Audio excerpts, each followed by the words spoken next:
You can doubt every thought because you're not your thoughts. If you can doubt every thought, knowing that you're not your thoughts, you don't create them, they're not from God, that they're from the deceiver, the great deceiver, Satan. If you can doubt every thought, you can be free just like that. At an instant. Bring every thought into captivity. It's so amazing.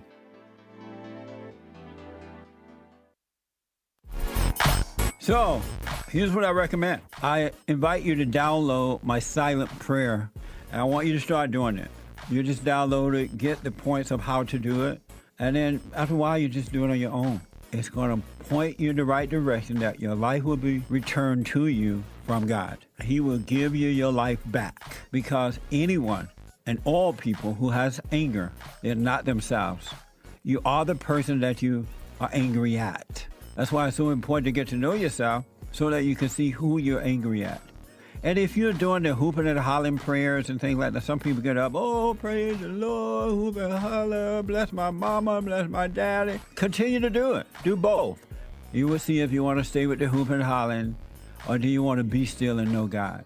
So my gift to you, no charge, at rebuildingtheman.com/church.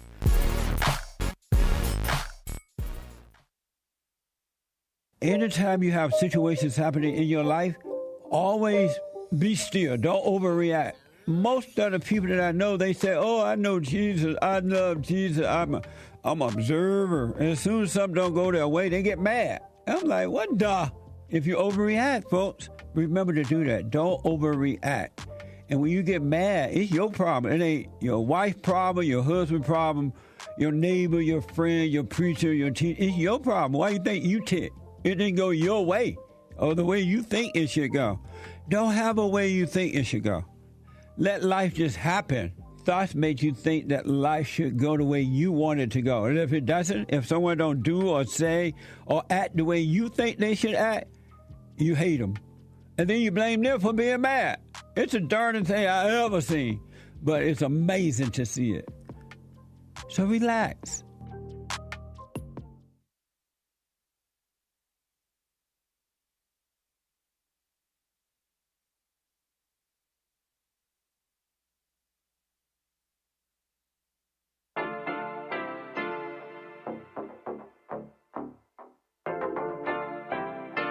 Isn't he Mexican? Colombian. He calls himself American. What is this? Anchor Baby. And in this corner, it's the American Anchor Baby. Daddy's home. That's an offensive term. People find that hurtful. You mean it's not politically correct? Excuse me. I'll use the word anchor baby. You know, he's an anchor baby in Canada. Tell him we still rolling with Trump, too. Anchor baby, the whole thing sounds horrific. You're just making it sound like immigrants are these horrific, greedy people. Ustedes pueden aceptar mi negocio o aceptar las consecuencias. Plata o plomo. So you would be considered white, in my opinion. You the blackest one in this room, I think so. And what happened was his mama got pregnant on the other side of the border, and then a few hours before, just before it was time for him to pop out, she jumped across the border and let him fall on America's soil. So he became the anchor baby. They don't call him the anchor baby for nothing. Amazing.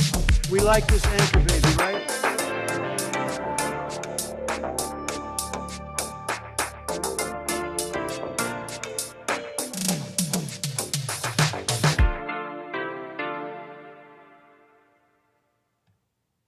Hello, I'm the American Anchor Baby. This is my show. Thanks for tuning in, folks, on this fine Tuesday. A fine Tuesday to be back. I got a bit of a show for you, okay?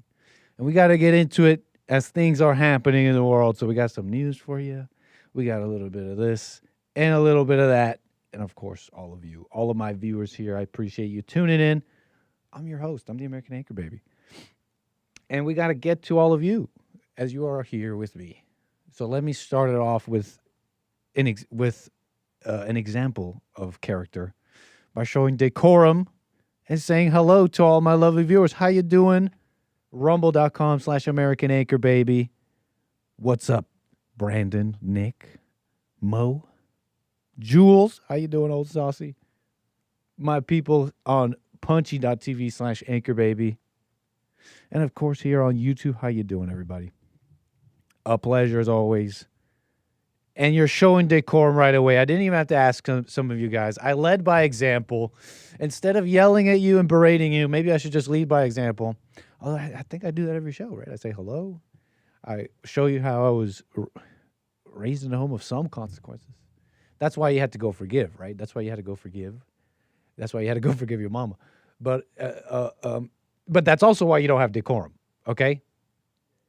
And I know it's counterproductive. I'm asking you to, like, use the mama in you and show decorum, but look, you got to have some civility, and you got to click the like button. Now, go forgive and deal with that, but click the like button. Don't be rude. Appreciate you tuning in. Say hello. I see you. I see you even if you didn't say anything. Yes, I have the ability to see you, I think. So thanks for tuning in. What else can I say here, you guys? If you guys got something on your mind, something you want to talk about, a question, a burning question, a topic you want to get off your chest, that's 888-775-3773. You're welcome to call in. Amazing. Decorum showed. Right on. What's up, Canada? We got Canada in the chat. Our sentry in the north, in the Arctic Circle, watching those Arctic shipping lanes melt, ready for the day when all the buzz and the activity is going to come about. Something like that, right, Jim? Hey, remind me to tell you about prawns, because that's such an interesting animal, and crawfish. Like, obviously, that's not so important. We'll do that later. But yeah, where are my swamp people at? Y'all eat crawfish? What are your thoughts on crawfish? You saying delicious? Do you look upon one of these and you think to yourself, wow, what a delectable, delicious animal specimen? Let me know in the chat. Remind me, maybe we get to it. But we got to do it. Let's talk some of the news. I want to jump into it. Because it's actually fascinating. Call it nerdiness. I don't know what it is, but it's just cool. We're talking about material conditions of the world. People say and talk all day, but the real things still matter, like energy, oil, missiles, and all that is happening right now. And of course, all the palace intrigue behind it, and the government, okay? That's less important, but whatever. It's just the politics. But we'll get into it. There's stuff happening. You've heard some things. I want to get into it. But let me see here. Did we do it all? 888-775-3773. We've said hello. You're showing decorum. One more thing I have to do for all of you. All of you, my viewers, some of you are disturbed by a recurring thing. Don't worry. It is being fixed. Do not worry. You're telling me you wouldn't sit through an investment ad for your anchor baby, Howdy Matuna? You're telling me you wouldn't silently sit through an investment ad? And you guys are getting served investment ads. Is the algorithm picking up on my brand new investment acumen? I'm big time investor now. I'm a big time investor now. Yeah, I've been buying energy. You know. Yeah, what are you guys buying? Anyways, Bill, you buying energy? How long you been buying energy? Energy stocks. Sorry. I was just making a joke with the viewers. Okay. So I want to get into what we're about to jump into, the international coalition and what's been going on over there. That big old war. And I want to kick it off with this story with NATO, Trump, and this international coalition business, which Trump is getting, he's getting, I don't know what the word I'm looking for is. The news is just like, wow, they're just beating him over it. Like, Trump, tail between his legs, running away. Big, tough guy. He's asking for help for everybody, and nobody wants to help him. Boo-hoo. Some are gloating, laughing. But this is an interesting situation, actually, and I want to kind of lay it out for you guys a little bit. And what happened here with NATO and this international coalition, and then maybe some thoughts. Well, look, we'll get into it. We'll get into all of it. So you may have heard that Trump is asking for help in the Strait of Hormuz. Now, by now you must be somewhat familiar with what's going on to some degree. We're bombing Iran. Wake up! Iran's being bombed, and they're bombing back. It's a bit of a situation. You heard of it? It's a bit of a limited, unlimited war operations missile strike, and that's fine. So they got bombings back and forth. February 28th, mid-February, early March, war heats up. They flip the switch. The U.S. strikes. They're killing the Ayatollah. And they're bombing each other back and forth. Some of the talk from Washington is we want to hurt them militarily / we want to get rid of them, the regime. It's all happening, and they're working hard to get something done. And we'll see how it turns out. It's been a bit of course, in the interim, a bit of short-term chaos with the resulting pressure on the global oil market. And that comes, of course, if you've been following, from this back and forth striking and Iran's decision to lay out mines in the Strait of Hormuz. This channel, which about 20% of the world's oil travels through. You're familiar with it a little bit, but like the geography of it, like all that matters. The actual geography, how the narrowest part of the strait is only 21 miles, with Iran on one side. There's Iran, and Oman on the other. I guess Oman, United Arab Emirates. It's Oman that touches. It's this part, right? But and so you're familiar, right? That you're caught up. That's what's happening. They're laying out mines, and that was the plan. You know, this is kind of their threat. It's kind of been their threat. Hey, you mess with us, we mess with this. It's just right, making it very prickly, making it very difficult to just deal with them. Right? It's not a matter of just firepower, of which the United States has plenty of. So they basically set up a kill box. You got to imagine for a moment. And we'll get back to the conditions of this whole area. That it's kind of very interesting. Well, you know, why don't we do that now?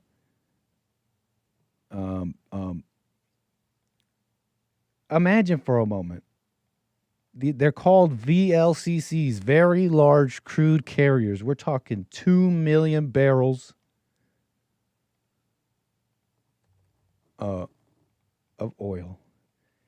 And imagine one of these trying to maneuver.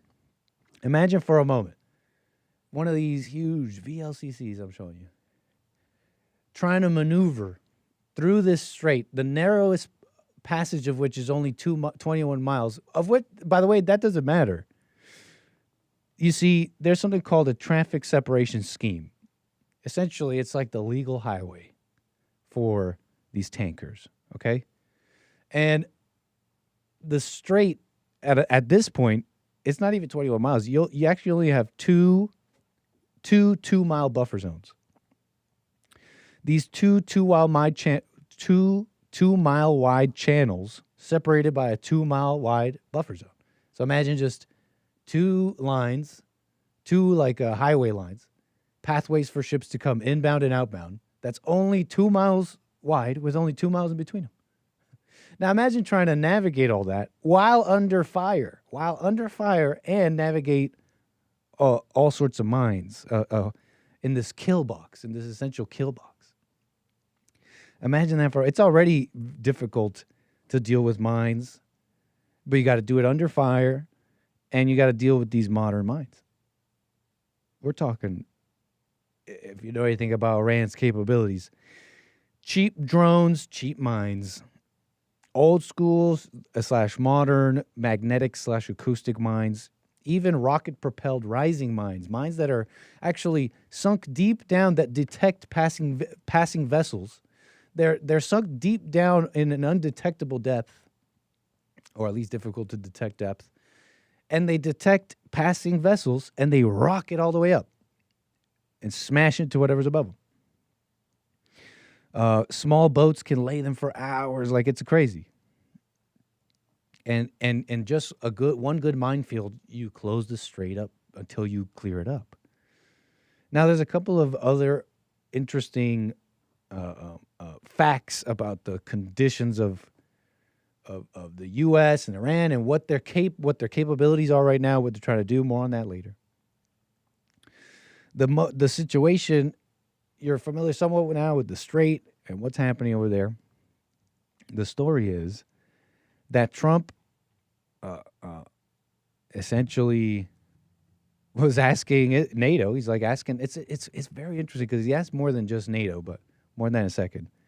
The story about what's happening right now is with the Strait of Hormuz basically shut down and severely disrupting everything. Trump publicly demanded that NATO allies, plus Japan, South Korea, Australia, and even China, in like a bold move. I really love that he asked China. I'll tell you why in a sec. And he's asking them to send their warships and minesweepers and help him basically by force reopen the strait. Just have a significant force package, escort ships, sweep for mines. You got to understand, it's a big job. So Trump is asking them for help.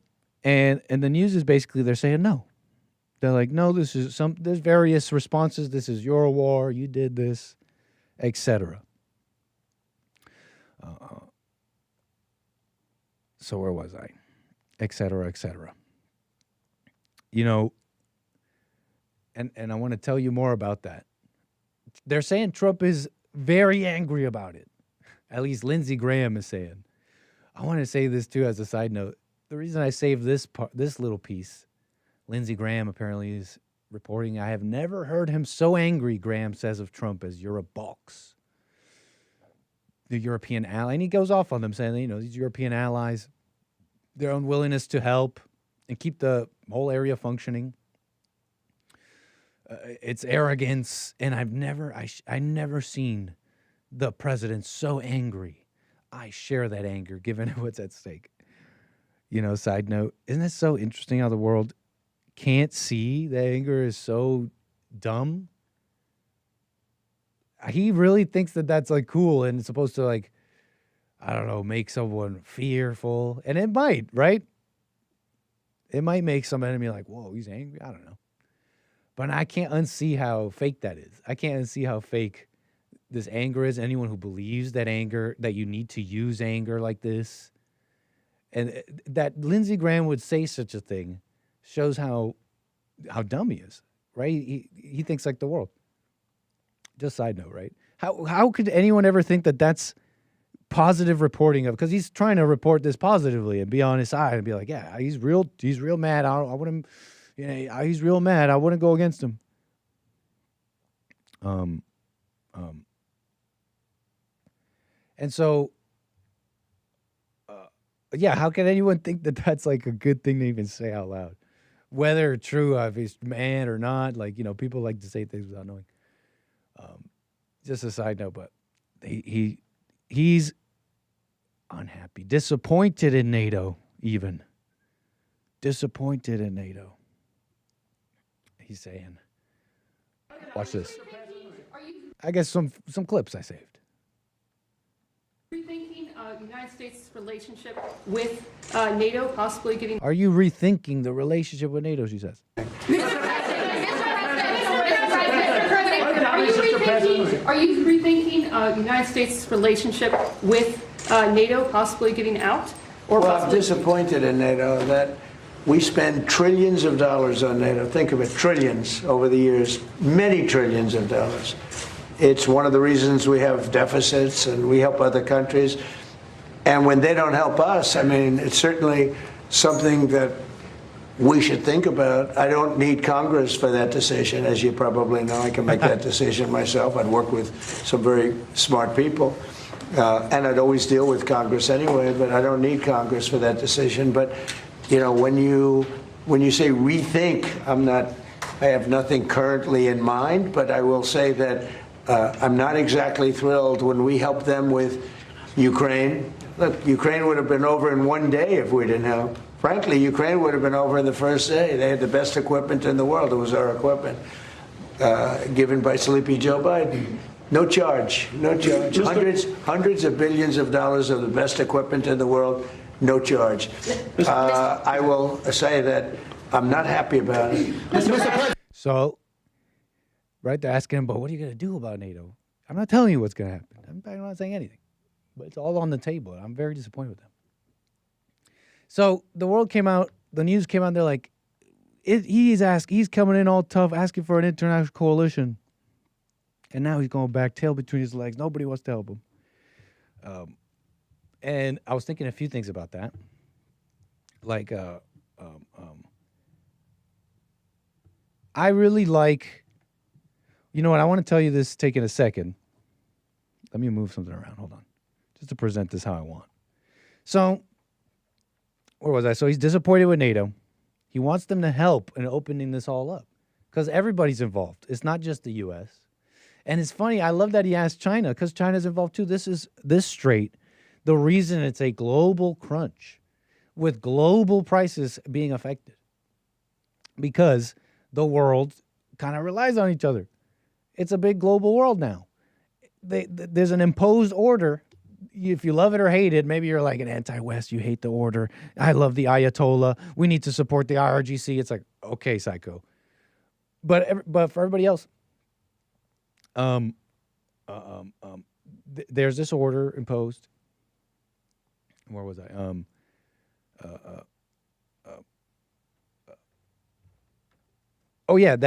So there's an order imposed and all this trade is happening, and so not everybody produces their own stuff. So we've kind of over time we're now relying on each other. I get milk from you, you get this from me. Energy is a big deal. I get oil from you. That's a huge deal. So when you cut off 20% of the world's supply, or dampen it, or put a serious supply crunch to it, you are now it's like a hostage situation on the world. And China gets like 90% of their oil from Iran. So I love that he asked China and made it clear that it's like, this is everybody's problem. Why is it always the U.S. that has to do this? Why is it the U.S. that has to deal with Iran? Everybody agrees. Even the most Israel critical, U.S. critical, as long as you're not have just thrown on the keffiyeh and you're just, that scarf, and you've just decided I'm against the West, praise the Ayatollah and Big Satan or whatever, even the most Israel and U.S. critical, deep state critical agree, well, but Iran's a problem. And I don't know, and it needs to be dealt with. I don't know how, but something must be done. And that's why you hear this line of presidents over the years have always wanted to do something, but they wouldn't, because it's a sticky situation. How are you going to do it? Can you do it quickly? Can you do it without jeopardizing certain things, causing a bigger conflict? These people are serious. They're they've become experts at asymmetrical warfare. You're not supposed to send the world into an energy crisis, because that hurts you too. But they're willing to do it, and they've thought these things through. And they basically, some describe it as Iran. I mean, in a position right now where they're kind of holding the cards in a sense. I mean, it could all switch. And Trump's working hard on it. But in a sense, they just, all they have to do is hold out, and the ball's in their court. Are you guys going to put boots on the ground? How deep are you going to go? And the reason this is, so where was I? And so I can, like I was expressing yesterday and all that, I can understand how some of this talk, for example, of imminent war, imminent nuclear war, there is something to be said about that. I'm just forgetting what I wanted to say. Oh, yeah.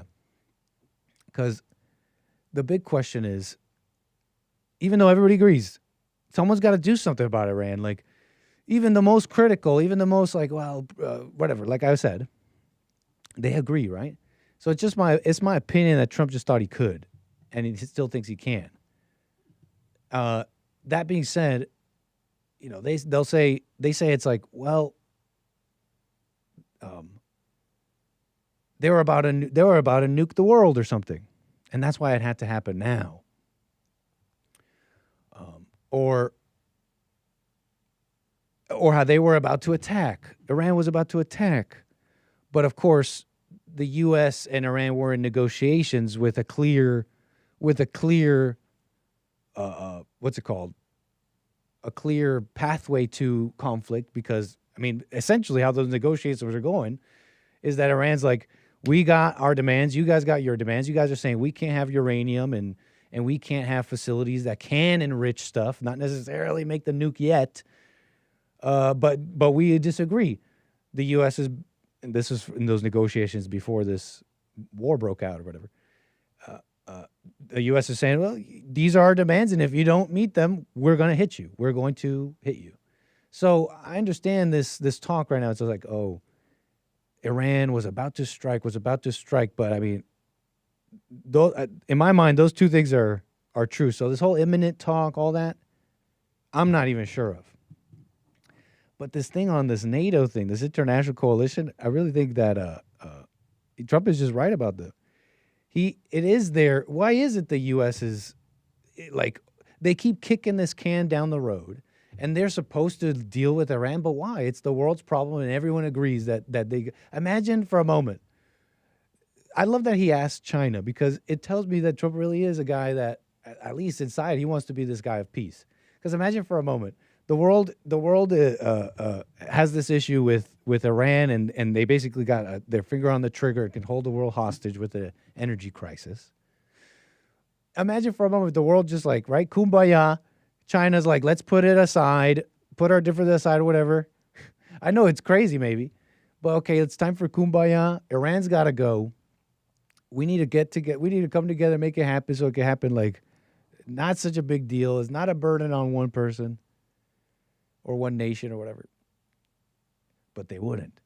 This is far too expedient for those who oppose America. And it doesn't even have to be that deep of an opposition, like we hate America, you're the big Satan. But it could just be a mere competition thing, right? China, a rising economy, the second greatest economy ever, usurping the hegemony of the last whatever many years of America's control. I mean, that's enticing. And so they're like, no.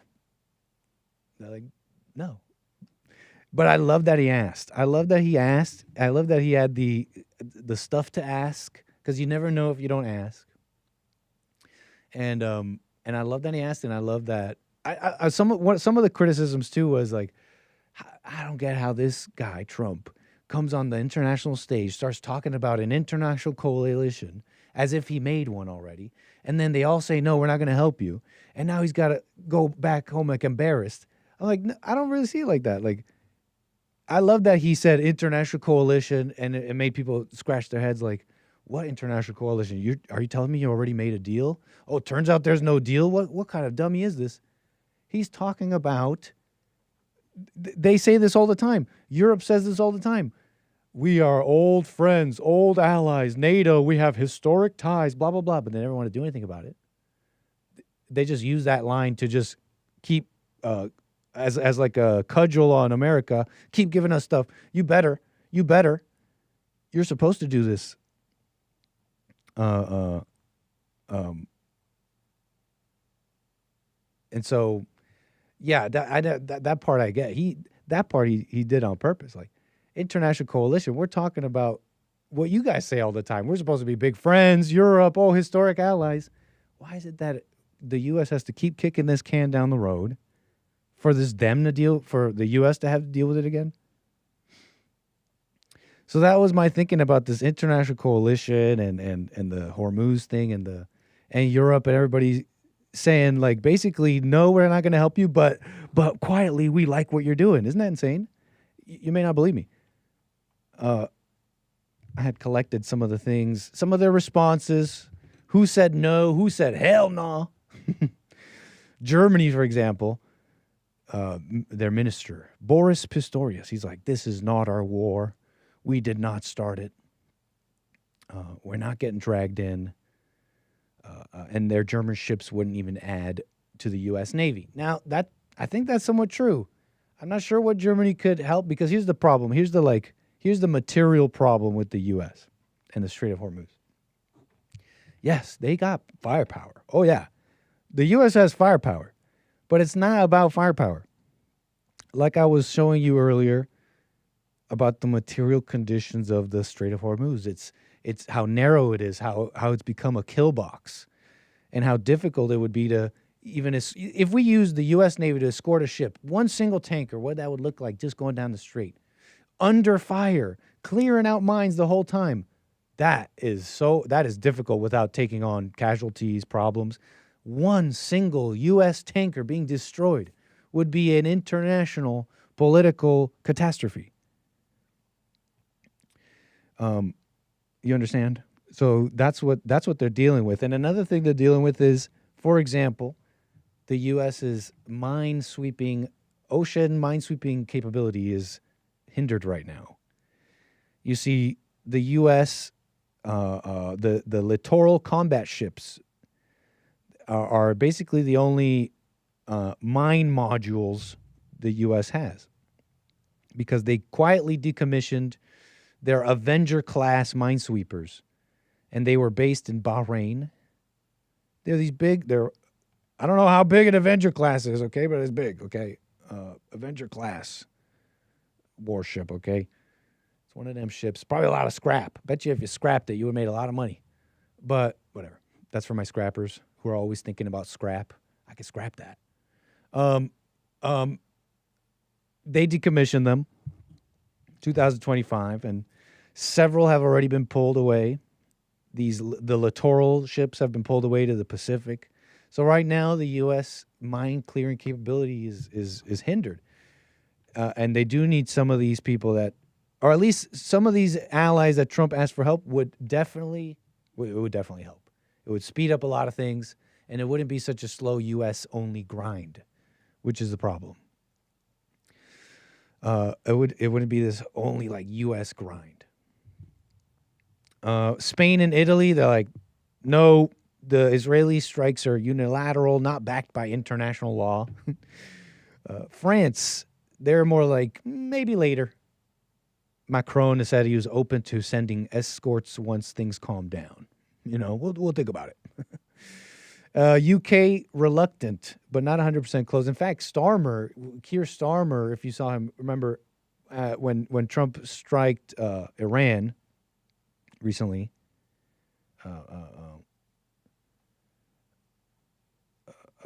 where did I put that? I want to get that right.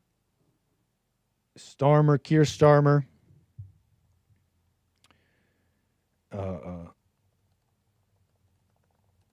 Did he support those strikes? I'm forgetting now. I wrote that down somewhere. I know he's been saying a little bit of this and that. But I remember he came out, he did the speech when the first strikes happened. Anybody remember that? Did Keir Starmer come out and support the U.S. when it striked Iran? Late Feb.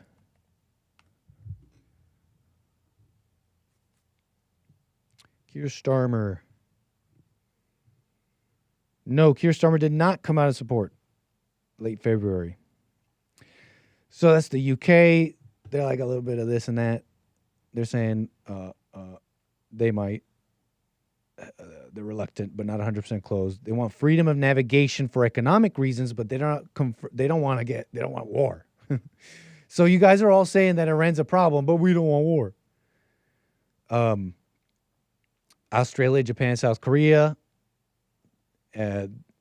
Australia, for example, cited some line about not being consulted, more of the "it's not our war" type thing. And so that's what's going on, and that was kind of my short list of what the nations were saying there. All the nations I just mentioned, though, they're all, even the harshest critics of U.S., like Spain, even the harshest critics of Israel, even the harshest critics of the U.S. foreign policy, every nation I just mentioned, 100% have jointly condemned Iran's mining, drone swarms, missile attacks on shipping as unacceptable, a direct threat to global energy security. NATO calls Iran's nuclear problem and ballistics missile an unacceptable long-term threat. Every major capital admits the oil spike is hurting everybody's economies. So every single one of them, they all agree. Well, Iran's a problem, though. And yeah, it's got to be dealt with. But not me. Somebody else got to do it. So this is really interesting to me. And I think Trump meant that as a bit of a test, like he's saying here. I think he meant this as a bit of a test. Agreed with us, but they don't want to. All of the NATO allies agreed with us, but they don't want to, despite the fact that we help them so much, we have thousands of soldiers in different countries all over the world, and they don't want to help us, which is amazing. I mean, amazing. And I didn't do a full court press because I think if I did, they probably would be. But we don't need help. We've that war has been long prosecuted as far as I'm concerned, almost from day one. We knocked out many of these things. We knocked out the Navy essentially in a couple of days. But I was surprised to see that NATO, while they agree that it was a very important thing to do, they agree fully. Nobody said, "Oh, you shouldn't do it." They would have had a nuclear weapon within 1 month of when we had the B-2 bombers bomb the nuclear potential. I call it the nuclear dust. He's talking about uranium. I've never heard him call it that. The nuclear dust. That dust. NATO's making this just turned into Dune. Wait, this just turned into Dune. Oh, no. They call it spice. Very foolish mistake. And I've long said that, I wonder whether or not NATO would ever... He who controls the dust. ...be there for us. So this was a great test because we don't need them, but they should have been there. The other thing is, and I think, very important, we didn't have to be there for Ukraine. Biden chose to spend hundreds of billions of dollars on Ukraine. And I guess the head of Germany just made a statement that, they weren't involved and they have nothing to do with the war. But at the same time, they think we did a great thing by knocking them out. Nobody wants to have... So, this is just kind of my latest on this whole situation and kind of how the world sees it and the players involved. And I think he's absolutely right to test NATO like this and wonder out loud, why is it the U.S.'s responsibility? This whole thing, it's like all on even the worst characterizations of this war and the worst crimes and the children dead. It's like all on the U.S. And Trump doesn't get it, and I don't get it either. And I love that he asked the world. I love that he asked China, that he's willing to ask them. He's like, guys, don't we want peace or what's up? But they just want more for conflict. They want war. They want to usurp the U.S. They want to use every wedge that they can find and divide and conquer. So I love that he did that. Anyways, here's the question about it though. Now there is the question mark. There is the X factor in my opinion here, which is the actual involvement itself. It's like everybody agrees that they're a problem. If they could snap their fingers and deal with it, they would, and the whole world would be happy for it. But as I've been attempting to describe, the prickly scenario, the ramps to bigger conflicts, the pressure on the world, and the from Iran's threats and the threat of just conflict, etc. How it's a bit of a prickly thing to navigate. The big X factor is how would you do it though, right? And Trump, for whatever reason, like I was saying yesterday, has decided now is the time to decisively deal with Iran, but he's also left it on the table to just get out whenever he wants. And I appreciate he's left that space there. I just don't know what he should do. I'm not in his position. But he did leave that space there. He's getting a lot of criticism for it, but I think it's Trump how he does it. All options are on the table, including just like, okay, bye, Iran. Like this is not working out. But okay, for whatever reason, he's decided it's time to deal with it decisively. The world would love me for it, and if he did and did it in a good way, they would. And so he's dealing with it. He's decided now's the time.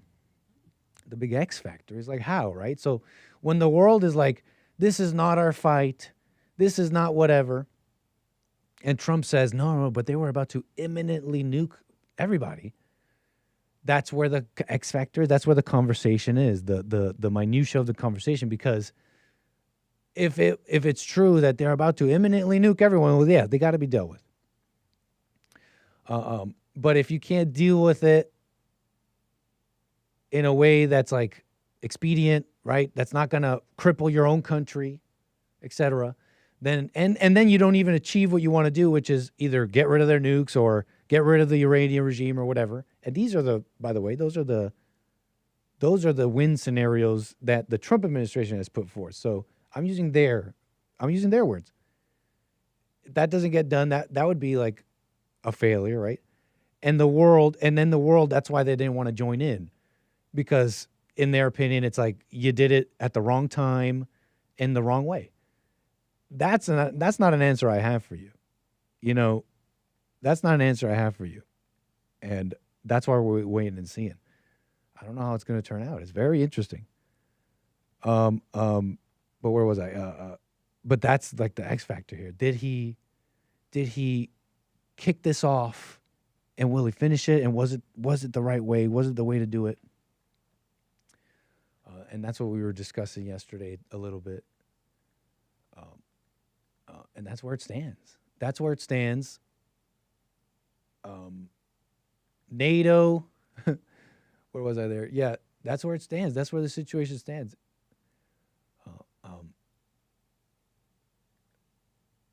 And I don't know what's next. So what else here? 888-775-3773. Yeah, this war, this like imminent strike from Iran, like I don't know. I leave doubt on that. I just don't know. Because the idea is, okay, they're about to nuke everyone, but we dealt with their nuclear capabilities and like pushed it away with the Fordo bombing, I thought. But like here, let me just use his language. He says it was an imminent nuclear threat. But let me just use his language. He says if they got a nuclear weapon, I think these details matter. If they got a nuclear weapon, I would say they would have used it within 24 hours after having it. The situation, though, with Iran is not that, like, here's how I understand it. It's not that they are tirelessly working towards a nuclear weapon and we're, like, trying to stop them.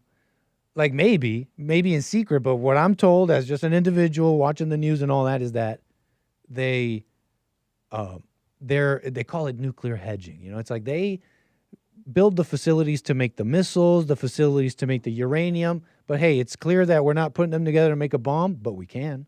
We can, though.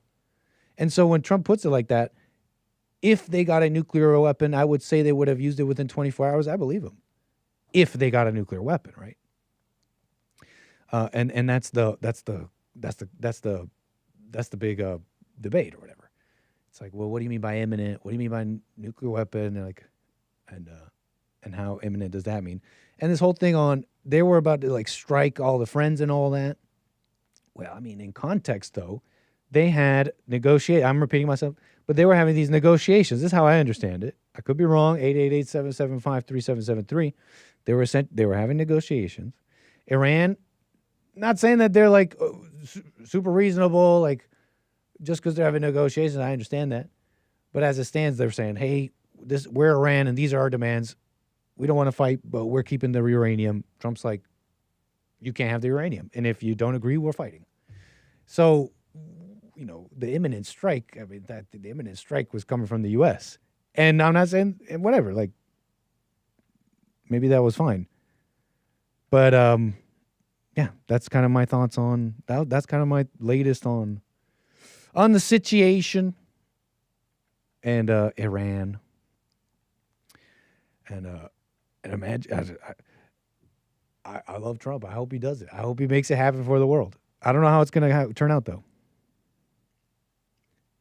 But yeah, I told who else is seeing that that basic conclusion. The world, even the most critical, all agree someone's got to do something about Iran. So, So what else? That's that situation. There's another situation going on.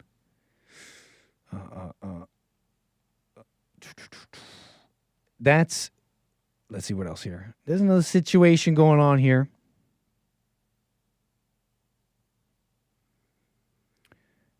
Let's see. Let me pull it up. Wait, hold on. Let me just quickly look at y'all. What y'all saying? Thank you. Yeah, make sure you do. Appreciate it. Like, subscribe. Don't be rude. Don't be rude. Call me. Some of you guys, call me. You may give me a chance to talk with you. You may be misunderstanding me. Or I'm saying exactly what you think I'm saying. But call me, because I don't know what you're saying here. So call me. Hey, don't be rude. Call me. 888-775-3773. Let's talk it out. Maybe I'm doing exactly what you're saying I'm doing. Or maybe not. On some, maybe yeah. On some, maybe not. You don't know. So anyways, what do I want to do next?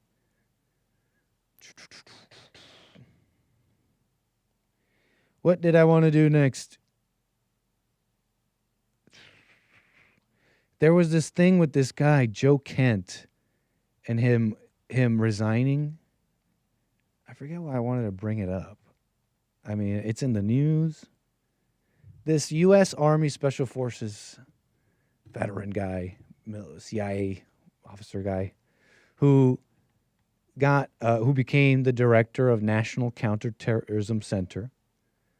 His name is Joe Kent, and he was appointed to that role like in 2025. He did this like big resignation over this war, saying that the U.S. he's saying that he resigned from his position. I think today, effective today. He posted all this just today. I think shortly before I came in here. He basically believes that Iran posed no imminent threat to the United States. He argued that that the U.S. largely entered this war from pressure from Israel and its influential lobby in America. That was coming from Joe Kent. Now, I forget why I wanted to bring this up. I think one thing was, but I already made this. I kind of already made this distinction earlier. I wanted to kind of report on this imminent threat business, which I don't really have a decision on, but there is like there's an ongoing conversation about that. What the criticisms against Joe Kent right now is, well, this guy doesn't think Iran's a threat. This guy's an idiot. This guy doesn't think Iran is a threat. And that's just dumb, right? Who would say that Iran is no threat at all? But that's not exactly what Joe Kent was saying. Now, I'm not saying Joe Kent's like the toughest, greatest guy. I don't know much about him, but if you know anything about him, like I remember him being like pro-Groyper, and I think he was even he was helped a lot by like the Nick Fuentes and Groypers, then he turned on them, and he's done this and that, like whatever. I'm not saying that Joe Kent's like the toughest guy. I don't even care. But on that whole thing, on imminent threat, like I already got finished making that distinction. But I think that's partly the reason why I was bringing up this guy's story, because He's saying like it was not an imminent threat. Iran was not an imminent threat. And that's basically the big conversation. That's the whole debate. That's the whole debate. Yeah, people agree. Iran's an issue. But it's like, how are you going to do it?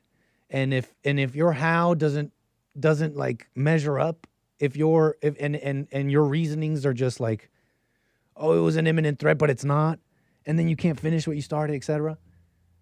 That's why these people are like jumping ship. I'm not saying he's the toughest guy. I don't even see the point of that. Like, that's pretty weak. Like, shouldn't you just stick it through, see how it's going to happen, how it's going to turn out? Trump was saying, I'm glad he's gone, and I get that. But, that's partly a reason why I was going to bring it up. That distinction of imminent. Like, some are being, and you got to understand the forces at play. The GOP, the entrenched establishment in the government, these people have been using language like this forever. They'll say imminent threat. And then when you say, well, Iran's not an imminent threat, they'll say, what do you think Iran's no threat at all? What's wrong with you? This guy's an idiot. And it's like that's shadow plays. They're doing like some weird political shadow plays. I have no opinion. I'm like, take no side on it. But I'm not a dummy, so I'm just like making that distinction. Some of you might find that interesting. Make your own conclusions, right? So anyways, Joe Kent is out. And I forget why else I wanted to bring it up. Joe Kent versus Trump. I want to get to my calls, 888-775-3773.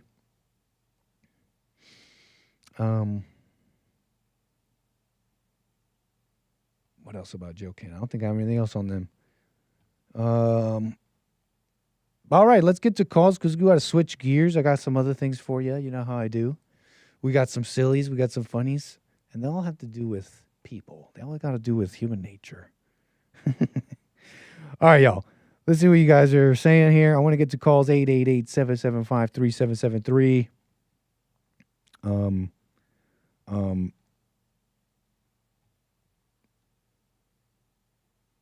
What are y'all saying? Okay. Let me open this up. We got Ross, New Jersey. Thanks for your call. You're on the air. How you doing today, Nick? What's up? I just muted myself. Ross, all is well. Nice to hear from you, man. Good. I watch you guys most days, and it's funny.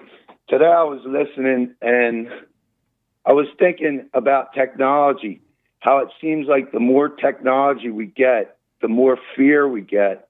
And the more fear, it just seems like something that just keeps growing. I noticed like security for everybody has to be hired now. Before the government was enough, local law enforcement. But now people have to hire their own security. And it just seems to keep something that keeps growing and growing. What do you think? I'm not sure. But yeah, it seems like it, right?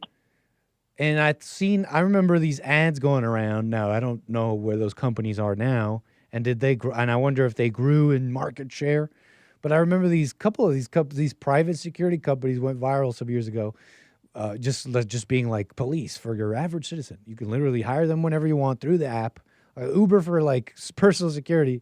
And I know that like the news sphere was reporting on that, like, wow, America, pandemonium, Wild West America. Everybody needs personal security now. It seems like it's growing. I don't know what to tell you. Isn't it just a fad, though? Doesn't everything just go and come? That's why I wouldn't make any conclusions. I wouldn't say much. But let me ask, has America become unsafer in your lifetime? Or has it gone like up and down? And where is it now in comparison? Well, it depends on where you live. If you live on a farm, it doesn't change much. If you live in the suburbs, you change with your neighbors. If you go to the city, it becomes a lot more intense. I think that's fair to say. So it depends. You have like a general take in general. I guess that is your take. It depends on where you are. Depends on where you live. I think we all adapt to our environment, and then we compare ourselves to people that live in other environments. What about the environment you're in without comparing it to the other environments? Has it gotten Well, safer, unsafer, or is it a bit of a mixture? Or any thoughts on that? It depends, like, what your neighbors want to do. Like, I noticed that I live on a farm, and most of my neighbors that are moving in now are mostly like your tradesmen. Like, they're buying a farm along with their business, and they're trying to run, like, say, some animals in the back or some cattle or something like that. And then they'll run like an electrical business or something else to, take up for the cost of the farm, because it's getting so expensive to be able to afford ground, and the supplies, and to be able to do, because heavy machinery costs a lot of money, fuel's up. Everything that gets hit, it's people in the cities, just for transportation, but for a farm, in a lot of ways, oil is their life.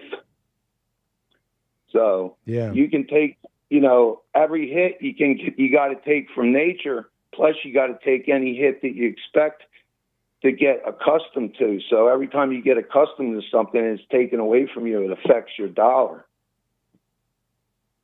And how do you get hits in life? Can you describe? Well, like weather conditions can come in, animals can come in, eat your crop. You can have bugs come in. Weeds can take over your gardens. Then you got breakdowns on your equipment.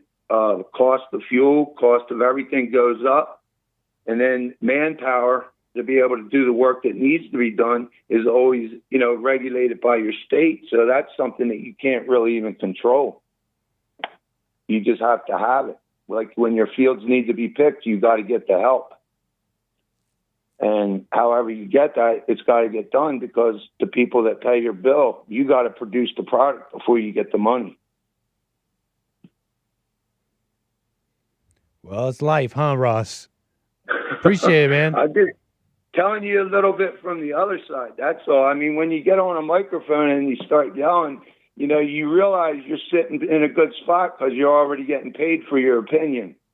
When you got to build your opinion from the dirt up and let other people judge you, that's what a farmer is. That's what a farmer is? I thought a farmer grew food. He grows food, but don't you judge him by what you eat? Oh, I barely ever think about the farmer when I'm eating. Maybe I should more. Well, that's you think about the farmer when you're eating? I grow my own food, so I'm always thinking about myself. And you're judging yourself while you're eating? You're like eating the tomato and you're like, wow. What judgment do you make of yourself when you're eating? What judgment do you make of the farmer when you eat the food? How much work he has to do, what it takes to put that into the ground, what it takes to get it out of the ground, what it takes to get it to the table for the people to eat. I think about that sometimes. Well, but yeah, I bet you people don't consider that. That's we used to have to hunt and farm for our food, right? They say we're living in a whole new world. If you wanted to leave the house. Now you can call it Uber or Just Eats or whatever you want to call, and it's delivered to your door. And that's bad. I don't know. Do you think it's making the people stronger or weaker? But it seems to be making them more afraid. You bring up an interesting, you bring up an interesting picture to consider. I mean, yeah, the pleasantries, they call them, what do they call them? Conveniences, right? The convenience of life. I mean, you don't really find the strongest people looking for the easiest, most convenient thing in life, right? Not that I'm against them, but hey, you bring up an interesting picture to smoke on, but don't smoke on it. Don't smoke on anything, folks. Ross, man, anything else you want to say before we move the wheels? No, it's just I think more than anything, it depends on your zip code, where you live. Yeah, you brought this up before. What's up with the zip code thing? It's like, so you're telling me like what you can't get, like your spiritual life is tied to this physical world and there's no escaping it? Well, I think we've taken our spiritual world and we've turned it into numbers and letters, because to go anywhere in today's world, you got to have some type of letter behind your name. And we were basically numbers and were put back into the computer as zeros and ones, right?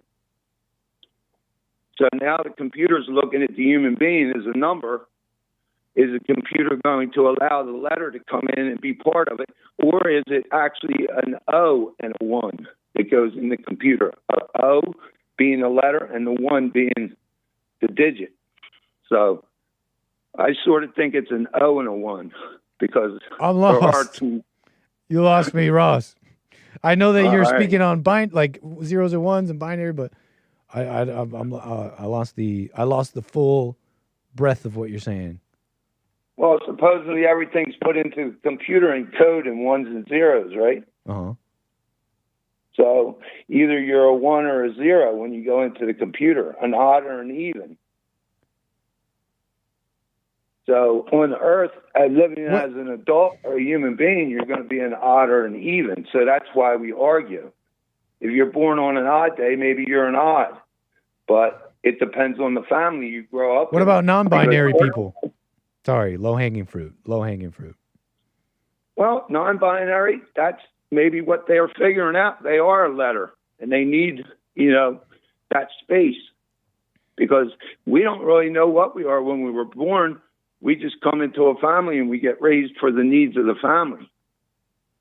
Then when we go into the real world, when we leave, then we're part of the mix that we have to work to find a spot just to fit in. See, you speak and I just come up with more questions. I just have more questions about Ross's universe. When does the person get placed into the computer? What does that all mean? But I realize I'll just endlessly ask about Ross's universe, and I might be fascinated, but my viewers might get a little lost. So, Ross, can you call me again? I'll ask you more about it next time. Sure, no problem. Call me again. Take care. Take care, Ross. 888-775-3773. Like, I'm about to ask him, okay, so in life, because he's talking about, like, people get, like, inputted into a computer and you're either a 1 or a 0. I'm like, okay, make the metaphor for me, Ross. When in life, when do we get, like, right, input into the computer? And I realize I'm about to go endlessly into his universe. You know what I mean? Because you got to explain what you mean, right? It's like endlessly explaining. Well, what do you mean by that? Call me again. We got Barrent. Is it Barron? Wait, hold on. Florida? Barron? Trump? No. Barrent, I believe. First-time caller out of Florida. Appreciate your call. You're on the air. Hey, Nick. Is it Barrent? Barent. Pleasure. Thank you for your call. Yeah, I listen to you guys religiously. Shout out, man. First-time caller. Yeah, and I just want to say how thankful I am. Amazing. Yeah, so tell me, Nicholas, what happens when everybody has to become a citizen? Of where? To vote and have to show ID. Oh, in America? And they have to go through the system. In America, right? You're talking about the United States? Right, in the United States.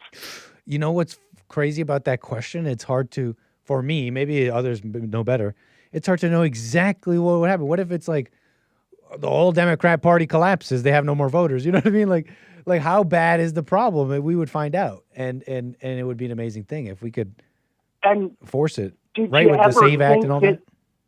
That some people don't want to be in the system. They don't want to get a passport to show citizenship. Even though they're a citizen of the United States, that some people will choose not to, to have to put that in the system to show that they are a true citizen, even though they've been here for hundreds of years through their ancestry. Do you know what I might mean? be somewhat familiar of the people you're talking about. Can you describe what you're talking about? Like you're saying there's people in America who, even despite having ancestry here and that, yeah, they're citizens, they don't want to be part of they don't want to be identified. Tell me what you mean. Well, my mother is a daughter of the Revolution. Oh. We've gone back in our ancestry since John Smith. Do you know he signed the Declaration of Independence? I think so.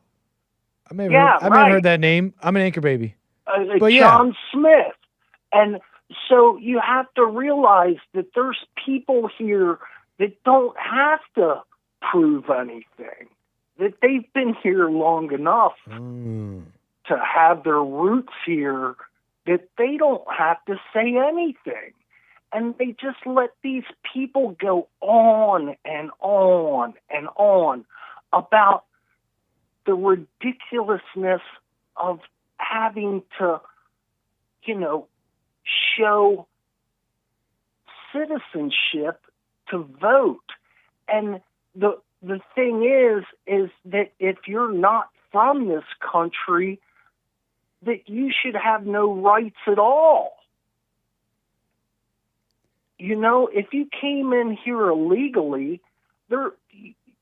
you're automatically made an illegal because you should have no rights at all. And it just boggles my mind how these Democrats are trying to,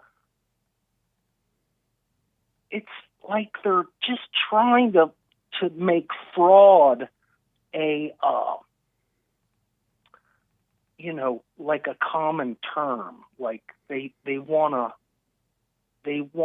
just keep throwing that out there, that eventually we're gonna be like just okay with illegals in this country because they've programmed that in us. Do you understand? I think so. This country was built on immigrants, but I'm actually a little lost. I gotta say, I don't know if you I don't know if you like that those people didn't have to.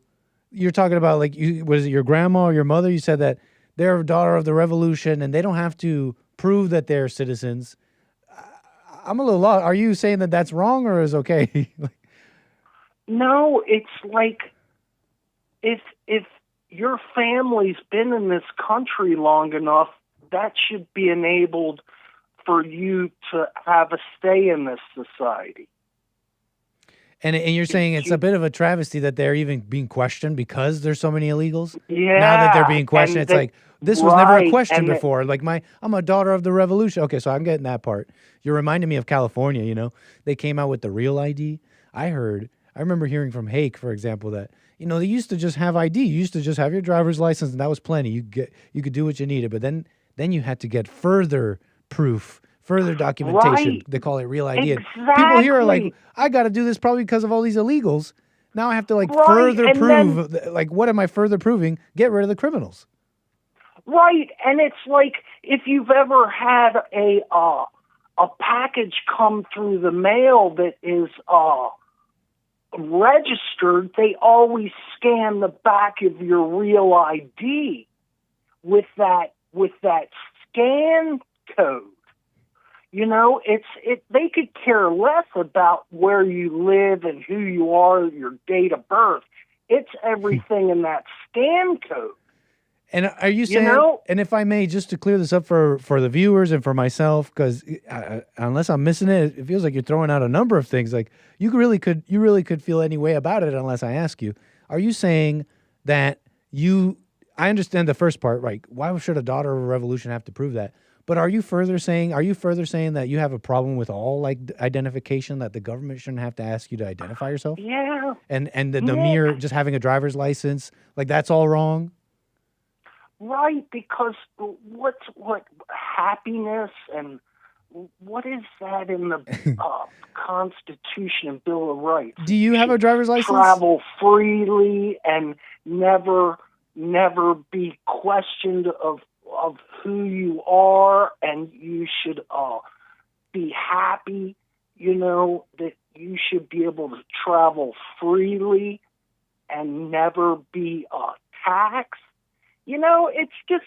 It's so. Well, you weren't around when they were doing that. You were around when everybody got ID'd and they got their driver's license. Has that been a big issue for you in life? And we had Has that been a big issue for you having to live like that? Has that been a big issue for you in life? Tell me why. And like, that you're taxed for a fishing license. Well, how has that been difficult for you in life? Having to have a driver's license? Because you weren't around when, like, whatever, hundreds of years ago, right? When I couldn't, right? It seems like you and I were always around in the times when we needed our driver's license. My grandparents got hoodwinked when it was 1913. My grandmother was born in 1901, and she got hoodwinked with the Federal Reserve and the income tax, and things were really bad in the 20s and 30s. But I'm sincerely curious. If so, because it may be true, how have you been negatively affected by having to identify yourself with a driver's license and follow those mere state and laws or whatever? Right. How have you been inconvenienced? I'm sincerely curious. I'll tell you. Go ahead. I'll tell you, Nick. I've lived an alternate life since 1974. Okay, I've never adhered to anything the government, my school, my jobs, nothing. It was always an internal feeling that I had in myself that I just felt this wasn't right. And I've just lived an alternative life. It's been a little difficult, but I'm so much happier knowing that I'm not following the herd, And I pay my taxes. I don't drink and drive. I do everything that's right. I pay my bills on time. Nice. I do what's right, but I know it's not right. It's disgusting. I love that. I gotta say, I love looking at the crowd and saying, I don't want to be part of it. I can understand some of what you're saying. May I throw something in there? Have you considered how granular being part of the crowd is? Even if you reject the big crowd, you can actually be part of a smaller crowd. Have you ever considered that? Like, for example, have you heard of sovereign citizens? I don't know if you're like saying that you haven't said that. You haven't said that term. Exactly. You haven't said that term. Yeah. You haven't said that you're any part of it like that. But I've heard some of what you're saying expressed by people who call themselves sovereign citizens. And it's funny, they'll go around saying, I'm an individual, I'm not with the crowd, but they're all just acting like each other. I'm not saying that's what you're doing, but hey, I like not being part of the crowd, but it's funny how we could do that even with, we reject one crowd and we go to another one. It's an interesting thing, no? Can I say that it's so disgusting how we have to be stuck in a society where we have to pay bills, we have to be underwater in debt, we have to, put our kids in the best schools and have them have the best sneakers and the best telephone and, never discipline them. They've never baled a bale of hay. They've never picked up rocks out of a field. They've never bucked a 3-acre forest of oak, into logs and split it up and sold it to the community. They've never done anything. And it's just like they have control over this earth. And it's just like they don't know what is happening on this world. You're telling me you have to buy those things? You have to buy those things? Why do you have to? Why do you have to do all those things? Because I had to grow up and be a man. No, but you said you have to buy the best phone. You have to, and then you listed a bunch of things you have to do. Why do you have to do those things? Yeah, exactly. No, that was a question. Why do you have to do those things? You said that you have to do those things. Why do you have to have the nicest car in your driveway? Yeah, I was asking the question because you said you have to do that. I was asking you why. I don't. So then why did you say that you have to do all those things? Because when I drive to get a burrito at Chipotle and I have to drive by all these houses, that I see all this stuff And it just amazes me that none of that would make me happy. Do you realize when you go through life how everybody thinks they have it the best and they don't even realize what they have? They don't have anything. Hey, well, you answered. Hey, you did answer. Thank you for answering my question. And Chad, I mean, he's kind of right. You're not going to find happiness in a Chipotle burrito, maybe short-term happiness. Man, yeah, right. Barrett, I appreciate your call. Anything else you want to speak on? Oh, man, I love you guys, and Yeah. I'm sorry I babbled on, but Hey, but that's what the line's open for. The world I would, you guys. if I got to cut you off, that's my fault. But listen, Carver with a super chat says, please ask him if he understands the social contract. Do you understand what Carver's talking about there? The social contract, like you have to be the way everybody else is, like the herd. Is that what that is, Carver? The social contract? Well, a social contract, like you got to go with the herd, right? You got to just follow along with everybody else. But not for no reason, right? I mean, it's a contract, so it's like you're getting something out of it too. It's like rights and responsibilities. Everybody has to earn a living, and they got to pay their bills. Like, for example, do you have a problem with, you saying like, I have to work, I have to buy this, I have to do that, but you also threw in there, I have to work, make money, and eat. Do you have a problem? Is your problem with is your problem with God's original curse that man must work to eat? Sounds like you're... No, because everything's been put on this realm for us to indulge in. Well, thanks, man. Anything else you want to speak on before we move the wheels? Well, I just want to say that, we have to, this is a movie that we live in, and that we have to just go along with it. There's a thing, it's French, it's called the denouement. And it's when you read a book and it comes to the precipice, and everything after that falls away from it. And we're coming up to the precipice of everything. I'm not saying it's bad, but everything in life has an up and down. And we're coming up into that precipice, the denouement, and that it's going to fall off from that. And that I just want everybody to know that it may be a little scary for them, but everything has an up and down. It's just like the seasons. It's like winter and summer. It's like day and night. It's like hot and cold. It's like everything has a up and down. Well, thanks, that's Barrett. all I want to say. Can you tell me that French word you said again? Denouement. I don't know how to spell it. I'm terrible at I'll find it. Spelling and English, but I know that word, denouement. And it's in every book. Any book or movie that you watch, it comes to a precipice and it always drops off. And that's the way life is. And it may happen in decades. It may happen in months. It may happen in weeks.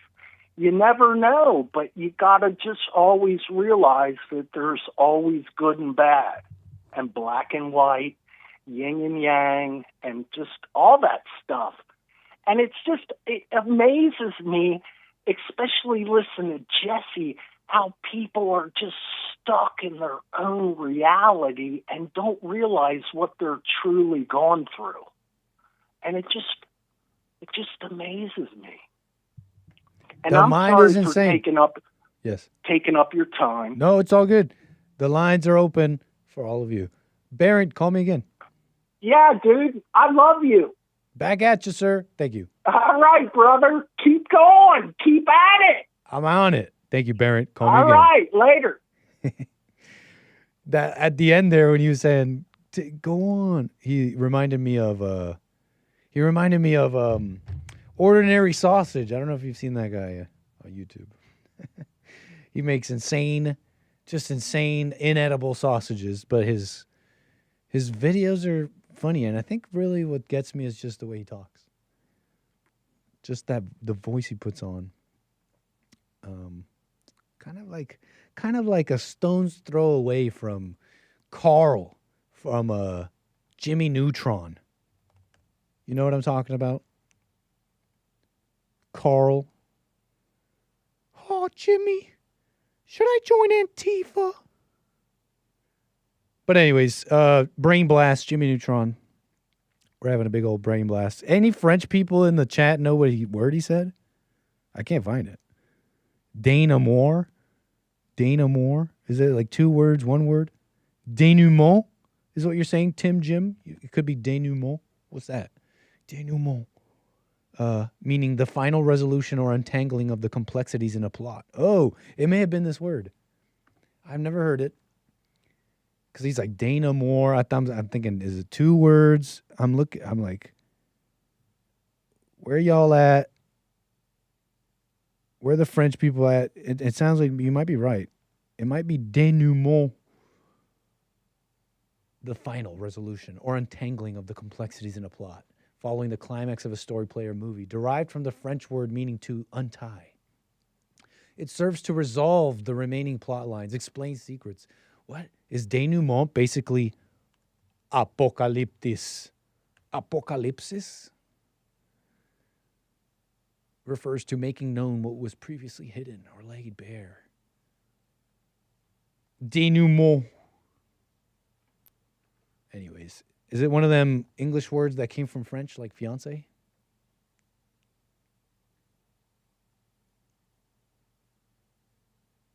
My YouTube feed is doxing me right now with all these video game soundtracks. Okay, anyways. Denouement.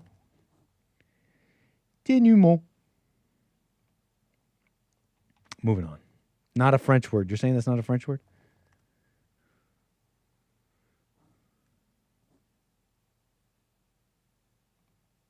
Hey, moving on. Is my pronunciation, huh?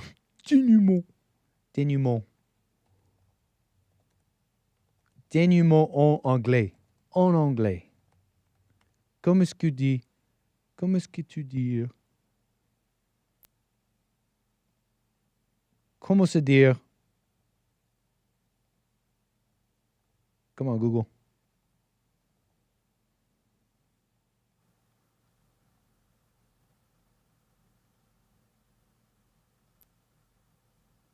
Oh, yeah. Are you guys hearing that? I'm not hearing it. It's saying it's going out. It's saying it's going out audio-wise. This is kind of important because I have a clip to play. So we're getting audio there. Outcome. Dénouement. Dénouement. Dénouement. Dénouement. Okay, moving on. Okay. I got a clip for you. The Dis-moi the death touch. Sorry. Hey. We're going to nerd it up. I don't care. Comment ça va? Wait, how's it go? Sur, Soudan, devant, derrière, devant, derrière, devant, derrière. Sur, Soudan, devant, derrière, à côté de. Okay. You got to see this video. It's an interesting one. I think it's like one of those moments you get to describe, you get to see in action, in video, in 4K, the normie mind at work. You know, even now you'll say, they'll look at gas prices, or maybe not gas prices. Maybe that's a bad one. But certain things of American life, especially before this Iran war. Housing, food, literally so many things. Healthcare. Your dad's expensive healthcare thanks to Trump. You wonder, it's like, why? What were they getting before? They were getting subsidized. They were getting help from the taxpayer. Yeah, your dad. And that's maybe fine, whatever. I'm not really talking about that. But this concept of subsidizing moving money from here to there, and how in their price is a bit of a nebulous thing, and it's for a number of reasons. One is, for example, the influence of a definite payment. If,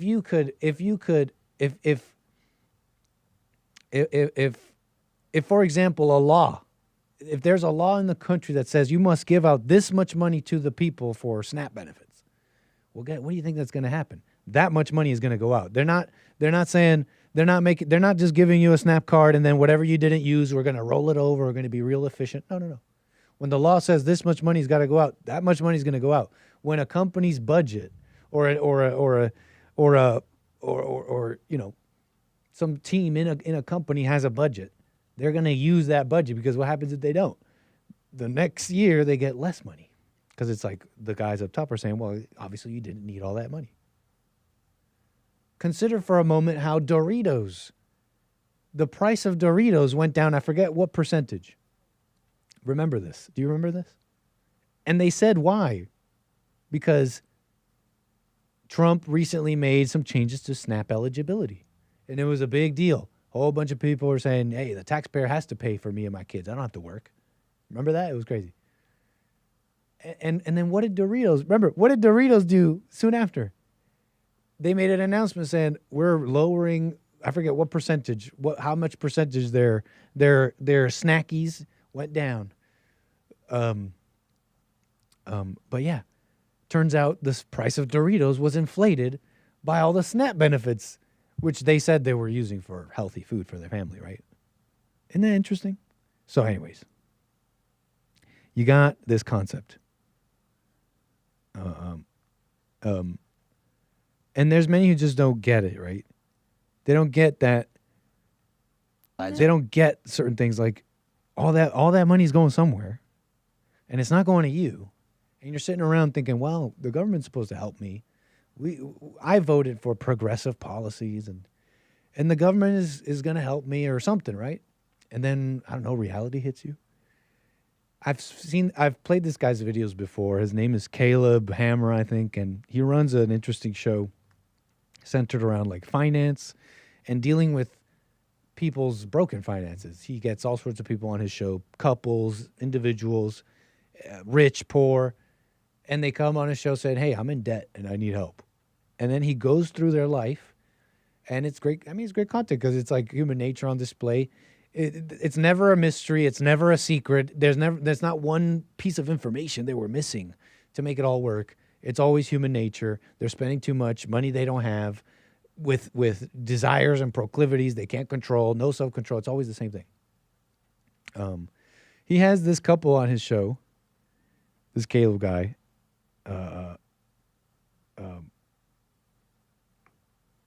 And they just talk about life. And it's a little funny because, you realize they have no clue. They have no clue where all this money's going. They literally have no clue where all this money's going. Their own money and like the government money. So here they are. They just don't. Hold on. Really get political like You're that. You're a year in. I think both sides. Okay. Pulling up the volume. He likes to ask them too about, well, their relationships and all that. Like, you find out quickly that enmity between the couple is the source of their debt. It's like, well, I want to buy stuff and I don't. And it's like fighting. It's crazy. It's always the same thing. And people don't see themselves. They're like, Caleb, help me with my debt. It's like, your life's a mess. You don't even care about your life. So anyways, let me let it play. Just don't really get political like You're that. You're a year in. I think both sides are evil for politics. Like, no matter what. That's true. I'm honestly kind of with him on that point. Like, it's all just bad. Like, I don't... Extremism is bad, but even it's still... all just bad. Huh? It's all just bad. Like, I agree that, like, the three-letter agencies aren't great. I don't think the government really is out to help the common man. I think it's out to help billionaires get richer.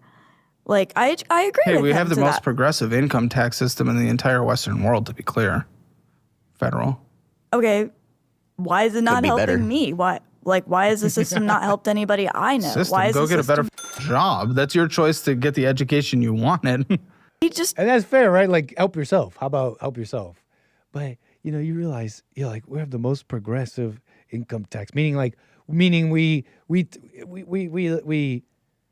tax billionaires more. We say, because we say they just should pay more, and they just have to. And we have a progressive income tax. Like, we tax people at different rates. It's been an endless clamoring in America. They got to pay their fair share, so they pay more and more. So they're taking more and more, paying for more services than ever, and they're like left with their hands up, like, I don't see that money. I don't see that money anywhere. And that's a fair question. Like, yeah, help yourself. That's a fine thing. But there are a number of ways where you could be seeing the money. That doesn't have to necessarily be what program is pocketing the money in your pocket, right? What about like just the country? You know, this is a classic one. The roads. I pay taxes for the roads. What's up with these potholes? Like that kind of mentality. Like, I think many Americans, they agree. They look around. They don't where's the money? I thought America, the shining place. You know, some places are nice. Some places are really nice. Everybody knows this. But if we're talking about millions, billions, where's all this money? We imported like 90 million people since 1990 or something like that. And then you get Cato Institute reports. I mean, Center for Immigration reports. Do you remember this stuff? This just goes by. Nobody even cares. But it's a huge charge against everybody coming in. The current foreign-born population in the U.S., including both legal and unauthorized immigrants, is estimated at around 50 to 53 million. That's according to migrationpolicy.org as of 2025. Then, so that's one interesting thing. But welfare usage, a fascinating figure. Center for Immigration Studies. 53% of households headed by immigrants, including naturalized legal residents and unauthorized, like illegals, used at least one major welfare program in 2024, based on Census Bureau data. The net increase in foreign-born since 1990 is like 30 million people. And that's probably a very conservative estimate. 30 million people. Half of them on some form of welfare. It's going to the replacements. I don't know what to tell you. I don't know what to tell you. You're just like going to work. You're just like going to work, and then you're like you're supporting all sorts of people. Single mothers, women, children, everybody's kids, and all the immigrants' kids, legal and illegal. So anyways, the normie mind, unable to see it, that's why I played that video. Just like a complete lack of a grasp on how the world works. Someone just called me about farming, no? I heard it's Agriculture Week. Is that true? Agriculture Week. Agriculture Week. Shout out to the farmers. We're just talking about you. March 15th to March 21st. We are in Agriculture Week, celebrating the vital role of farmers, ranchers, producers. So shout out to y'all. Standing on the shoulders of giants. The techniques and everything you had to continue on to support the population of the world. That's what food is. That's what food is. That's what this food industry is. In this Agriculture Week. Some say the farmers, they ain't ish. If all farmers suddenly disappeared tomorrow, we'd go hungry for maybe a little bit before we figure it out and we're just fine, says this individual on the internet standing on business. That's because it's a job that literally anyone can do. We have the farmers we do because they're the ones who inherited land, and that's it, from their great-grandfather, not because they have highly specialized set of skills. Is that a little hubris? Is that a little hubris from the world? Do I hear a future hungry person? Do I hear a future beggar? Please, sir, some more. Please, I'm at the food bank. You said the food bank lines would have food for me. I don't know how to farm. I mean, I tried it and I can grow a little bit, but supporting our population today is a whole different beast.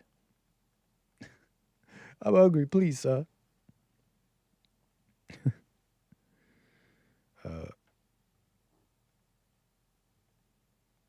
So apparently it's Agriculture Week, but normies don't really understand these things. Okay? Normies don't really understand these things. I mean, how it works. Shut up, Oliver Twist. Real talk, shout out farmers, okay? Shout out farmers. You guys are shouting out farmers. Farmersonly.com. I forgot. Isn't there a dating site? Something like that? Isn't there a dating site called like Farmers Only? Yeah, farmersonly.com. Farmers Only, okay? You could, they got a dating website for everything. But city folks, you see, city folks just don't get it. Them city folks just don't get it. Farmersonly.com. I'm not trying to advertise for them, but you guys made me think of this right now. Or, I mean, Agriculture Week made me think of this.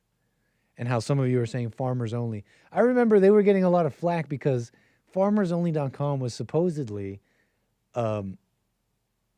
their way of saying whites only. It was like their way of saying, this was the alleged charge against this website, I remember. That farmers only was euphemism or a way of hiding what this dating site really was just for like white people to meet.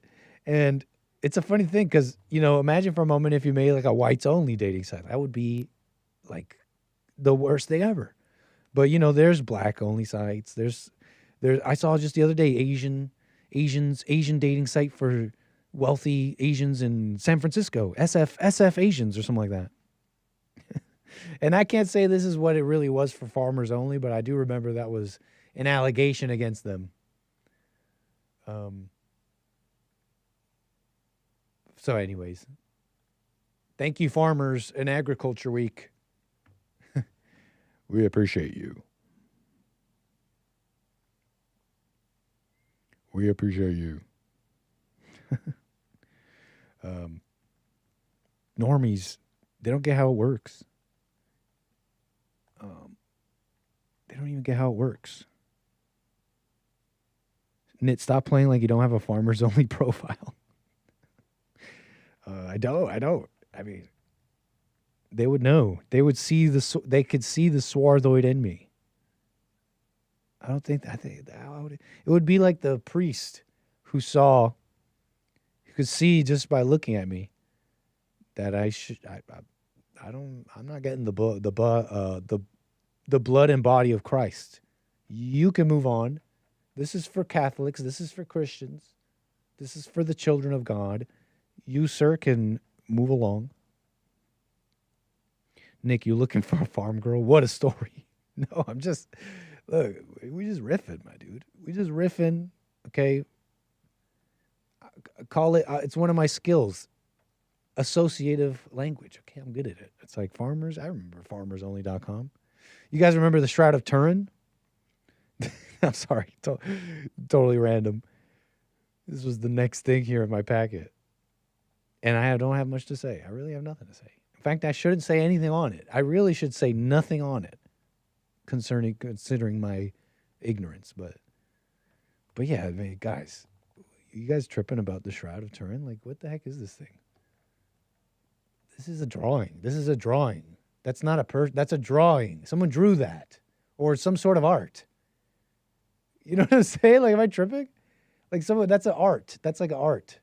That's like not, you know what I mean? Like, someone like made art and like made using some technique, made some sort of art.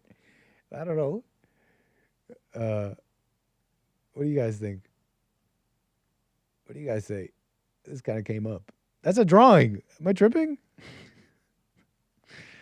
What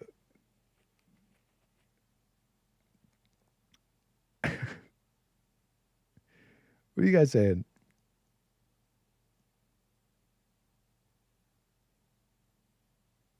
Am I is this blasphemy? Is this blasphemous of me?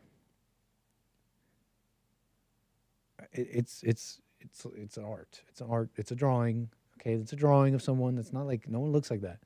It's a drawing of someone, and that's it. You got hoaxed.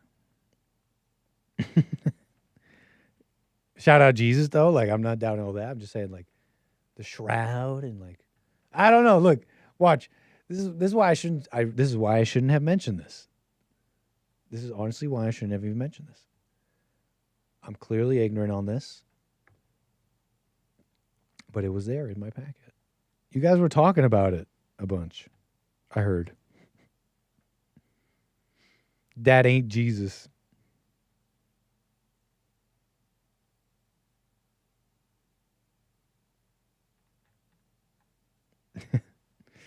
Is this a real thing? What are you guys saying? Is this deep?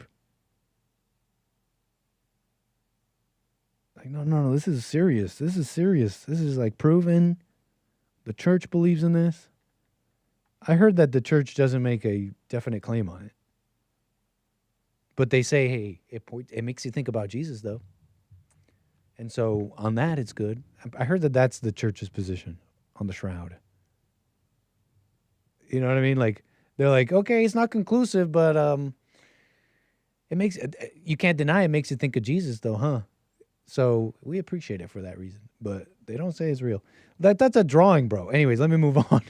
Let me move on.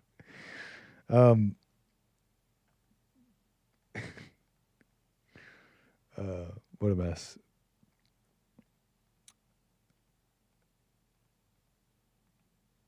Should I not stand on that? Is this opening up a can of worms? No. Oh wow, you know what? I forgot to get some of these coffees, and I believe a coffee I missed. And I want to get to all of them, Eric, and then right back to my calls. 888-775-3773. We're going to get right back to calls after this. But Eric, with the coffees, man, thank you so much. I want to make sure I read them all because there was one I didn't read. And this latest one is responding to a number of things. And yet I'd say this is pithy. So I appreciate it.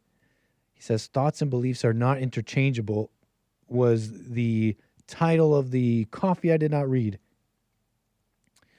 And here it is, Eric, thank you. I want to read it. It says, thoughts and beliefs are not interchangeable. He says, and he's referring to conversations we were having on my show. And how one, and so whatever, that was the topic. He says, you can watch a thought without becoming the thought. Yep. Without becoming the ego. You can't believe a thought without becoming that thought. Becoming the ego. Belief is a thought about a thought. The ego thinks, believes, feels. The spirit knows, doubts, and is still. A thought is a thought until you believe it.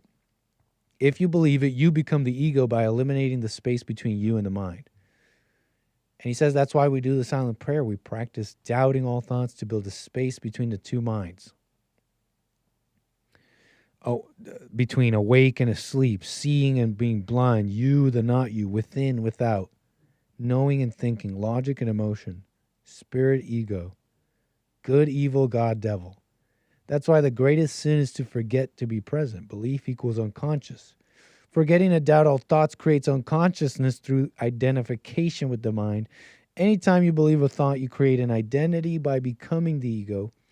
We never believe because as soon as we believe a singular thought, we also believe infinite thoughts.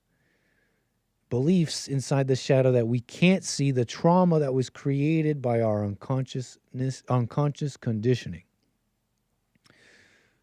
For example, we believe that there's a me. We believe something's missing. We judge right and wrong. We hate, have no loves. We're selfish. We believe something is happening. We believe we're in control of something. We believe in free will and think, that we feel. We believe we are the mind, body, and emotions. We believe we create thoughts and that it's important and that it defines some part of our self-conception. We believe in that external events affect us, that happiness is a destination, and that thoughts define reality. We believe we have a life, and we believe in our story. We don't pay attention to see that believing one thought is believing infinite thoughts. Believing one thought is death. Thank you, Eric. I think that's why he's on this. You know, if you believe even a practical thought, you are believing the source of thoughts. But, you know, we already kind of went through it. I don't think you have to do that. I think you could use it like a tool and not do everything you're saying, because I got to say, if you do the things you're saying, Eric, if you do the things you say not to do, Eric, you would be insane. So I can't say you're wrong, and I don't want to say that. Eric with the coffees here that he gave today, though, says he's responding to Keith, who said, I'm currently using my mind as a tool while installing a transmission. Practical thoughts work the same as evil ones. They come and go, but they're about installing the transmission, not about who I am. Eric responds to you, Keith. He says, or so you think. My mind or the mind? Identity is everything. Who decided to install the transmission? Are you the mind? Then who are you? How do you feel when you complete the install? How can you be sure you're not thinking about yourself? What's your method of objective thinking? How do you remain the observer? How do you know you're conscious? Man, I wish both of you called. It's like you guys should be speaking to each other. How do you know you're conscious? When you're unconscious, are you using the mind or is it using you? Or are all thoughts evil? There are two minds.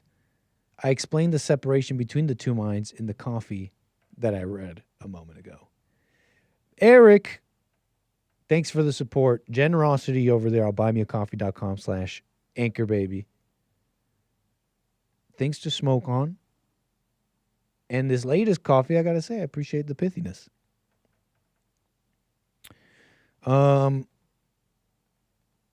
Yeah, practical thoughts versus those thoughts. It's like one of those things. You gotta know what you mean by what some of the things you're saying, right? If I say my mind, but in that moment I'm using it in this like practical way, I'm not necessarily saying the mind that you're thinking of, that unconscious evil mind. And so if I say my mind, it could just be like communication. Like I'm not saying that I am the mind. There I'm saying my mind, like as if I'm saying my hand, right?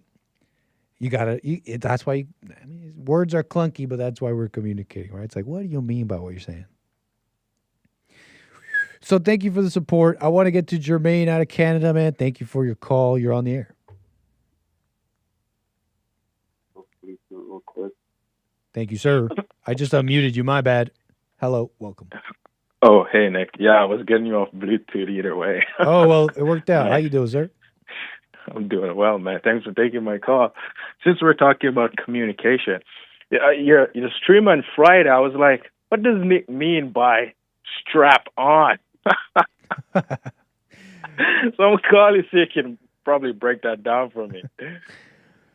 Man, it's just a silly thing that has become a bit of a meme when I do those VR streams.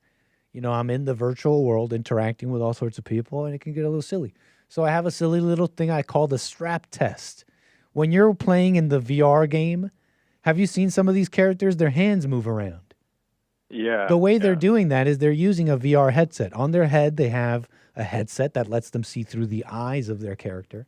And in their hands, they're holding these wireless controllers that lets the individual move the hands of your virtual character. Those controllers come with straps. And if you're waving your hands around violently, you might drop one of these expensive controllers. That's why they have straps. So I ask people, are you wearing the straps or not? Are you using the straps your controller came with? And my viewers know this. The strap test has an incredible success rate. if they don't have the straps on, they're usually come from a broken home, and then I usually know a number of things about them. And if they have the straps, they were raised by a mother and a father, and the conversation goes that way. I mean, my viewers know this. The strap test has incredible ability to reveal the person I'm talking to. Interesting. Yeah, I figured that's where you were going with it, but I wasn't sure, so I'm just asking. What a mess. What a mess. Yeah, it's pretty spot on, eh? Yeah. Because normally, if you have a controller, that broken controllers means something is off. Like, why do you have a broken controller? It's not replaced. Okay. It's really just silly. Like, I don't know why the strap test works so well, but it does. Interesting. I got a little, let's see. Do you have another call? I can give you a story real quick. Well, we got to get going here in a minute. Go ahead with the story before we go. Yeah, so you remember, you had a great conversation last Friday when they were talking about thoughts and don't get caught up in it, and thoughts lead to another thoughts, and how do you differentiate thoughts from seeing and knowing what to do. And it's interesting because I had like a little thing there with my boss, with one of my boss, I guess. She's a female, like a vice president. She's a female, and my boss is the big man himself. But I was having a conversation with her about something regarding one of her machines, right? Because I oversees that part of the business. They put me in charge of that. So she was going crazy about the machine not being replaced or whatever, right? Because the other story wants us to change the machine from a burnisher, from a propane tank to an electric one. No, they want us to change it. For some reason, they don't like it because we loan a machine there and it's brand new. And because it was brand new, they want new stuff, right? So they're like, oh, we don't want the old one anymore. So they're like, well, all the new ones are gone because I sent them to new stores. It's like, oh, we need to change it. And, it's not going her way. So she was freaking out about it. So in my mind, I'm like, I could see the difference. Like, it's telling me to judge her and all of these other things because she's mad, I'm upset. I'm like, now she's drawing out the anger and the craziness inside of me. I take a step back. I'm like, what the? And the way it was shown, like, oh, we have an electric one. We'll just use that one. And the problem was solved, right? It was so easy and simple. It's crazy. What happened after that? You showed her? Nothing. Nothing happened. I just deal with the situation and say, oh, listen, we have an electric one. I'll just send them the electric one instead of a propane tank one. Uh-huh. It'll work out. Because they're complaining that the propane tank one is making a lot of dust and whatever. But it's just that they got a new machine. They taste a new machine and they want a new one. That's pretty much what it is.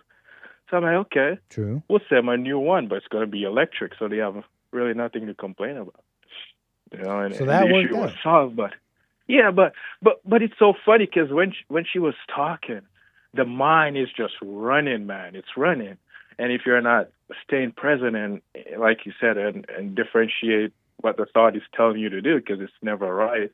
It's telling me to judge her, be mad, cuss her out.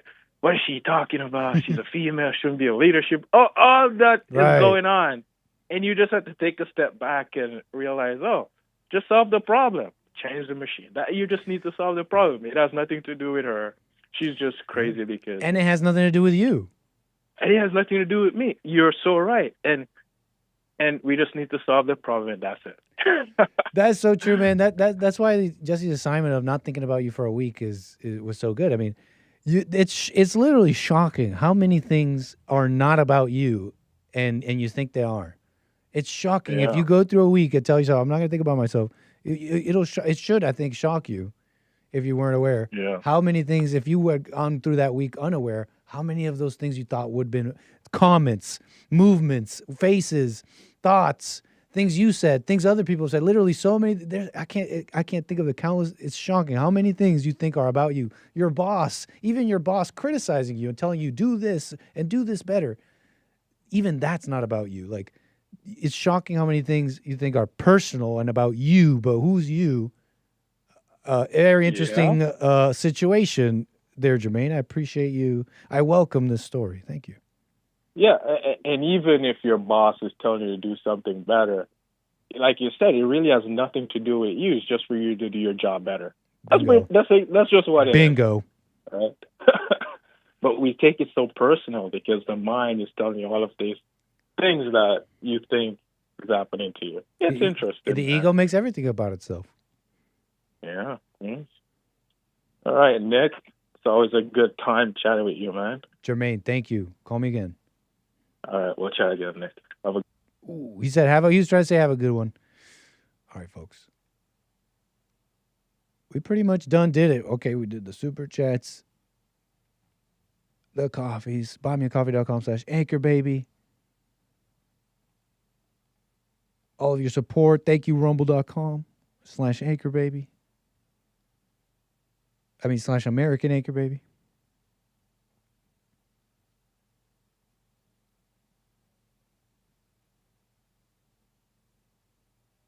Incredible.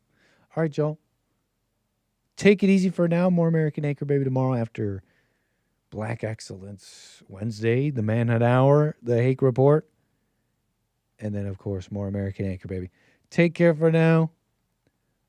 I shall see you tomorrow. Peace.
The views, information, thoughts, and opinions expressed during this show are the individual's own and do not represent the views, thoughts, and opinions of the JLP Network or Bond. Their appearance on the program does not imply an endorsement of them or any entity they represent. The material and information presented here is for general information purposes only. The JLP Network and Bond name and all forms and abbreviations are the property of its owner, and its use does not imply endorsement of or opposition to any specific organization, product, or service.